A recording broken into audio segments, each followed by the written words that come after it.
Mateo 28:16-20. Ang 11 alagad ay pumunta sa Galilea, sa bundok na itinuro sa kanila ni Jesus. At nang siya'y kanilang makita, ay kanilang sinamba siya. Subalit ang ilan ay nag-alinlangan. Lumapit si Jesus at sinabi sa kanila, "Ang lahat ng otoridad sa langit at sa ibabaw ng lupa ay ibinigay na sa akin.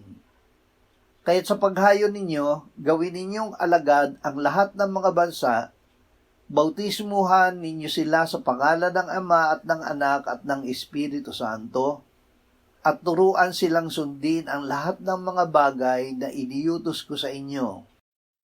At narito ako'y kasama ninyong palagi hanggang sa katapusan ng panahon." Ang otoridad ni Kristo.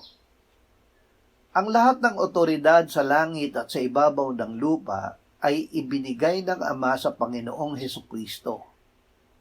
Ang otoridad na ito ay ipinagkatiwala niya sa kanyang mga alagad nang inutusan niya sila na humayo at gawing alagad ang lahat ng mga bansa.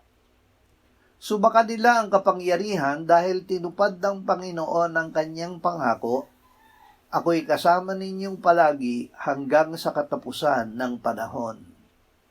Tayo na sumasampalataya kay Jesus ay wala sa laman kundi nasa Espiritu, dahil nananatili sa atin ang Espiritu ni Kristo. Dahil tayo ay naging mga anak ng Diyos, sinugo ng Diyos ang Espiritu ng kanyang anak sa ating mga puso na sumisigaw, "Aba, Ama." Kaya't si Jesus at ang kanyang kapangyarihan ay kasama nating lagi. Panginoon.